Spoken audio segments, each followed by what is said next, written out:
ಸ್ನೇಹಿತರೆ ನಮಸ್ಕಾರ, ನಾನು ವಿಜಯ ರಾಜೇಶ್. KVR ಟಾಕ್ಸ್ಗೆ ಸ್ವಾಗತ. ಒಮ್ಮೆ ಒಂದು ಟಿವಿ ವಾಹಿನಿಯಲ್ಲಿ ಬಜೆಟ್ ಚರ್ಚೆಗೆ ಕುಳಿತಾಗ ಒಂದು ರಾಜಕೀಯ ಪಕ್ಷದ ಪ್ರತಿನಿಧಿಗಳು ನನ್ನ ಹತ್ರ ಹೇಳ್ತಾರೆ, ಈ ಮುಂಚೆ ಅಂದ್ರೆ ಮೋದಿ ಬರೋ ಮುಂಚೆ GST ಅನ್ನುವ ಕಾನ್ಸೆಪ್ಟ್ ಇಲ್ಲ, ಆ ರೀತಿಯ ತೆರಿಗೆನೇ ಇದ್ದಿಲ್ಲ, ಆ ರೀತಿಯ ಒಂದು ಮಾರಾಟದ ವಸ್ತುಗಳ ಮೇಲೆ ಆಗ್ಲಿ ಸೇವೆಗಳ ಮೇಲೆ ಆಗ್ಲಿ ತೆರಿಗೆ ಅನ್ನುವ ಕಾನ್ಸೆಪ್ಟೇ ಇದ್ದಿಲ್ಲ, ಇದು ಹೊಸದಾಗಿ ತಂದಿದ್ದು ಅಂತ. ನನಗೆ ಬಹಳ ಆಶ್ಚರ್ಯ ಆಯ್ತು. ಯಾಕೆಂತಂದ್ರೆ ಈ ಮಾರಾಟ ತೆರಿಗೆ ಕಾನ್ಸೆಪ್ಟ್ ಏನಾಗುತ್ತೆ ಬಹಳ ಅನಾದಿ ಕಾಲದಿಂದನೂ ಇದೆ. ನಾವೆಲ್ಲ ಮನುಷ್ಯರು ಒಂದು ಗುಂಪಾಗಿ ವಾಸುವಂತಹ ಸಂದರ್ಭದಿಂದಲೇ ತೆರಿಗೆ ಅನ್ನುವ ಕಾನ್ಸೆಪ್ಟ್ ಬಂತು. ಅಲ್ಲಿರುವಂತಹ ನಾಯಕರಿರ್ಬೋದು, ರಾಜರಿರ್ಬೋದು, ಅದನ್ನ ತೆರಿಗೆ ಮೂಲಕ ಜನರಿಂದ ಹಣ ಸಂಗ್ರಹಣೆ ಮಾಡಿ ಆ ಒಂದು ಜನಾಂಗನಿರ್ಬೋದು, ರಾಜ್ಯನಿರ್ಬೋದು ಕಾಪಾಡೋದಕ್ಕೆ ಅದನ್ನ ಖರ್ಚು ಮಾಡ್ತಾ ಇದ್ರು. ಅಲ್ಲಿಂದ ತೆರಿಗೆ ಅನ್ನೋ ಕಾನ್ಸೆಪ್ಟ್ ಬಂತು. ಇನ್ನು ಕೌಟಿಲ್ಯನ ಅರ್ಥಶಾಸ್ತ್ರ ಅನ್ನೋದು ಚಾಣಕ್ಯರು ಬರೆದಂತಹದ್ರಲ್ಲಿ ಕೃತಿನಲ್ಲಿ ತೆರಿಗೆ ರಾಜ ಹೇಗೆ ವಿಧಿಸಬೇಕು, ಯಾವ ರೀತಿ ಅದನ್ನ ಕಲೆಕ್ಟ್ ಮಾಡಬೇಕು, ಹೇಗೆ ಜನಗಳಿಗೆ ಅದು ತೊಂದರೆಯಾಗದಂತೆ ಕಲೆಕ್ಟ್ ಮಾಡಬೇಕು ಅನ್ನೋದ್ರ ಕೂಡ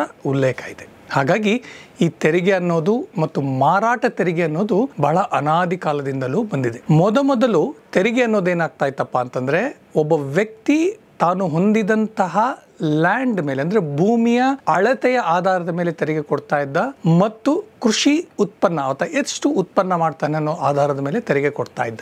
ನಂತರ ಹಲವಾರು ರೀತಿಯ ತೆರಿಗೆಗಳನ್ನ ಅಂದಿನ ಕಾಲದ ರಾಜರಿರ್ಬೋದು, ಆಡಳಿತಗಾರರಿರ್ಬೋದು ಅದನ್ನ ಜಾರಿ ತರ್ತಾ ಹೋಗ್ತಾರೆ. ಇನ್ನು ಮಾರಾಟ ತೆರಿಗೆ ಅನ್ನುವ ಕಾನ್ಸೆಪ್ಟ್ ನಮ್ಮ ಕರ್ನಾಟಕಕ್ಕೆ ನೋಡಿದಾಗ 3ನೇ ಶತಮಾನದಲ್ಲಿ ಕದಂಬರು ಏನ್ ಮಾಡ್ತಾರೆ, ಈ ಮಾರಾಟ ತೆರಿಗೆ ಅನ್ನೋದನ್ನ ಮೊದಲ ಬಾರಿ ತಂದ್ರು ಅನ್ನೋದೊಂದು ಉಲ್ಲೇಖ ಇದೆ. ಇನ್ನು ಬ್ರಿಟಿಷ್ ಇಂಡಿಯಾದಲ್ಲಿ 1939ರಲ್ಲಿ Madras general sales tax act ಅನ್ನೋದು ಮೊಟ್ಟ ಮೊದಲ ಬಾರಿಗೆ ಜಾರಿ ಆಗುತ್ತೆ. ಅಲ್ಲಿಂದ ಏನಾಗುತ್ತೆ, ಈ ಮಾರಾಟ ತೆರಿಗೆಗಳ ಮೇಲೆ ತೆರಿಗೆ ವಿಧಿಸುವಂತಹ ಒಂದು ಕಾನೂನು ಇರ್ಬೋದು, ಒಂದು ಅದಕ್ಕೆ ಚೌಕಟ್ಟಿರ್ಬೋದು, ರೀತಿ ನೀತಿಗಳು ಏನಾಗುತ್ತೆ ನಮ್ಮ ದೇಶದಲ್ಲಿ ಲಾಗು ಆಗ್ತಾ ಹೋಗ್ತವೆ. ಇನ್ನು ನಮ್ಮ ದೇಶ ಸ್ವತಂತ್ರ ಆದಮೇಲೆ, ರಾಜ್ಯಗಳ ನಿರ್ಮಾಣ ಆದಮೇಲೆ, ಭಾಷಾವಾರು ಪ್ರಾಂತಗಳ ನಿರ್ಮಾಣ ಆದಮೇಲೆ ನಮ್ಮ ಕರ್ನಾಟಕದಲ್ಲಿ ಏನಿತ್ತಪ್ಪ ಅಂತಂದ್ರೆ 5 ಪ್ರಾಂತಗಳಿದ್ವು.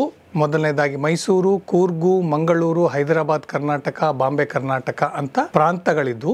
ಈ ಪ್ರಾಂತಗಳಲ್ಲಿ ತಮ್ಮದೇ ಆದ ಮಾರಾಟ ತೆರಿಗೆಯ ರೀತಿ ನೀತಿಗಳು, ತೆರಿಗೆ ಕ್ರಮಗಳನ್ನು ಹೊಂದಿತ್ತು. ಅದು 1957ರಲ್ಲಿ ಕರ್ನಾಟಕ ಆಗಿ ಫಾರ್ಮ್ ಆಯಿತು ಮತ್ತು ಕರ್ನಾಟಕ ಸೇಲ್ಸ್ ಟ್ಯಾಕ್ಸ್ ಅನ್ನೋದು 1957ರಿಂದ ಜಾರಿ ಬಂತು. ಅಲ್ಲಿಂದ ಮುಂದೆ 2005ನೇ ಇಸ್ವಿವರೆಗೂ ಕೂಡ ಕರ್ನಾಟಕ ಸೇಲ್ಸ್ ಟ್ಯಾಕ್ಸ್ ಆಕ್ಟೇ ಜಾರಿ ಇತ್ತು. ಈ ಕಾನೂನಿನ ಅಡಿಯಲ್ಲಿ ಯಾವುದೇ ಒಂದು ವ್ಯಕ್ತಿ ಯಾವುದೇ ವಸ್ತುಗಳನ್ನು ಮಾರಾಟ ಮಾಡಿದಾಗ ಒಂದು ನಿರ್ದಿಷ್ಟ ಮೊತ್ತದ ತೆರಿಗೆ ತೆಗೆದುಕೊಂಡು ಅದು ರಾಜ್ಯ ಸರ್ಕಾರಕ್ಕೆ ಪಾವತಿ ಮಾಡಬೇಕಾಗಿತ್ತು. ಇನ್ನು ನಮ್ಮ ದೇಶಕ್ಕೆ ಸ್ವತಂತ್ರ ಬಂದು ನಾವು ಸಂವಿಧಾನವನ್ನು ಅಂಗೀಕಾರ ಮಾಡಿ ರಾಜ್ಯಗಳನ್ನು ಏನು ವಿಂಗಡಿಸಿದ್ವಿ, ಆ ಸಂವಿಧಾನದಲ್ಲಿ ಈ ಮಾರಾಟ ತೆರಿಗೆ ವಿಧಿಸುವ ಹಕ್ಕನ್ನು ಆಯಾ ರಾಜ್ಯಗಳಿಗೆ ಕೊಟ್ಟಿದ್ದಾರೆ. ಹಾಗಾಗಿ ಇವತ್ತಿಗೂ ಕೂಡ ಮಾರಾಟ ತೆರಿಗೆ ಅನ್ನೋದು ಆಯಾ ರಾಜ್ಯಗಳ ಒಂದು ಹಕ್ಕಿಗೆ ಒಳಪಟ್ಟಿರುತ್ತೆ. ಇನ್ನು 1957ರಲ್ಲಿ ಜಾರಿಯಾದಂತಹ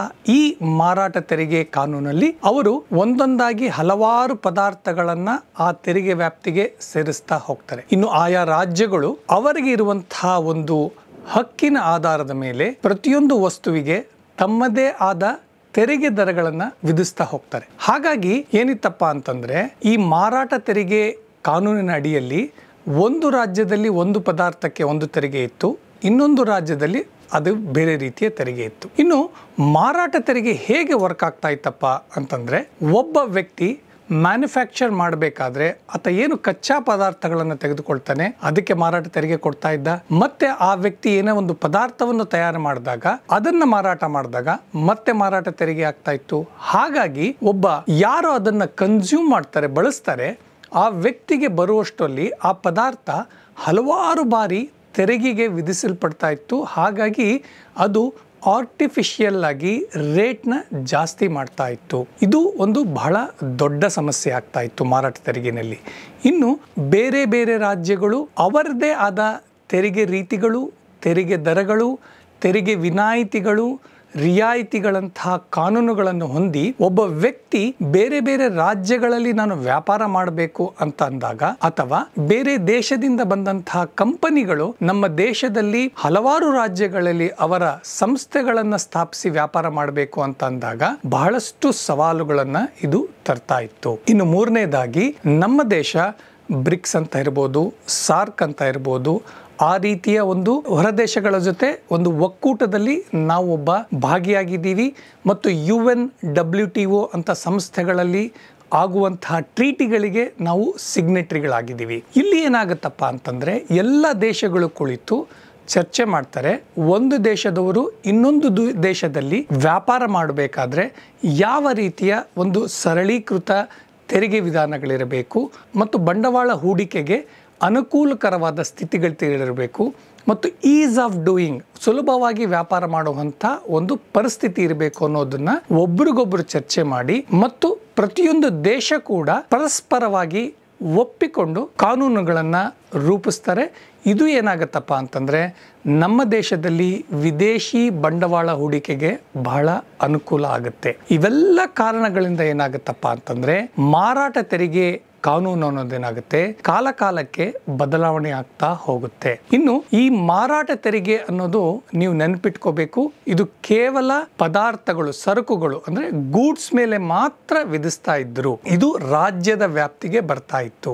ಹಾಗಾದ್ರೆ ಪದಾರ್ಥಗಳು ಅಥವಾ ಸರಕುಗಳ ಬಿಟ್ಟು ಏನಿತ್ತಪ್ಪ ಅಂತಂದ್ರೆ ಸರ್ವೀಸಸ್ ಅಂತ ಹೇಳ್ತೀವಿ, ಸೇವಾ ತೆರಿಗೆ ಅಂತ ಹೇಳ್ತೀವಿ, ಅದು ಕೇಂದ್ರದ ವ್ಯಾಪ್ತಿಗೆ ಬರ್ತಾ ಇತ್ತು. ಇನ್ನು ಸರ್ವಿಸ್ ಟ್ಯಾಕ್ಸ್ಗೆ ಹೋಗೋಕ್ಕಿಂತ ಮುಂಚೆ ಈ ಸೇಲ್ಸ್ ಟ್ಯಾಕ್ಸು ನಂತರದ ದಿನಗಳಲ್ಲಿ ವ್ಯಾಟ್ ಅನ್ನೋದಾಗುತ್ತೆ, ಅಂದ್ರೆ ಮೌಲ್ಯವರ್ಧಿತ ತೆರಿಗೆ ಅನ್ನೋದು ಬರುತ್ತೆ. ಯಾಕೆ ಅಂತಂದ್ರೆ ನಮ್ಮ ದೇಶ ಸ್ವಾತಂತ್ರ್ಯ ಬಂದ ನಂತರ ಈ ತೆರಿಗೆಯಲ್ಲಿದ್ದಂತಹ ಸಮಸ್ಯೆಗಳಿಗೆ ಮತ್ತು ಹೊರದೇಶಗಳ ಜೊತೆ ಇರುವಂತಹ ವ್ಯವಹಾರಕ್ಕೆ ಮತ್ತು ವಿದೇಶಿ ಬಂಡವಾಳಕ್ಕೆ ಹೂಡಿಕೆಗೆ ಅನುಕೂಲಕರವಾಗುವಂತಹ ಕಾನೂನು ರೂಪಿಸುವ ನಿಟ್ಟಿನಲ್ಲಿ 2005ರಲ್ಲಿ ಹೊಸ ತೆರಿಗೆ ಪದ್ಧತಿಯನ್ನು ನಾವು ಅಡಾಪ್ಟ್ ಮಾಡ್ತೀವಿ. ಅದೇ ವ್ಯಾಟ್ ಅಂದ್ರೆ ವ್ಯಾಲ್ಯೂ ಆಡೆಡ್ ಟ್ಯಾಕ್ಸ್ ಅಥವಾ ಮೌಲ್ಯವರ್ಧಿತ ತೆರಿಗೆ ಅಂತ. ಇನ್ನು ಈ ಮೌಲ್ಯವರ್ಧಿತ ತೆರಿಗೆ ಮತ್ತು ಸರ್ವಿಸ್ ಟ್ಯಾಕ್ಸ್ ಹೇಗೆ ವರ್ಕ್ ಆಗ್ತಿತ್ತು ಅನ್ನೋದನ್ನು ತೆಗೆದುಕೊಂಡು ಮುಂದಿನ ಸಂಚಿಕೆಯಲ್ಲಿ ನಿಮ್ಮ ಮುಂದೆ ಬರ್ತೀನಿ ಸ್ನೇಹಿತರೆ. ನಮಸ್ಕಾರ. ಈ ವಿಡಿಯೋ ನಿಮಗೆ ಇಷ್ಟ ಆದರೆ ಲೈಕ್ ಮಾಡಿ, ಶೇರ್ ಮಾಡಿ, ಸಬ್ಸ್ಕ್ರೈಬ್ ಮಾಡಿ.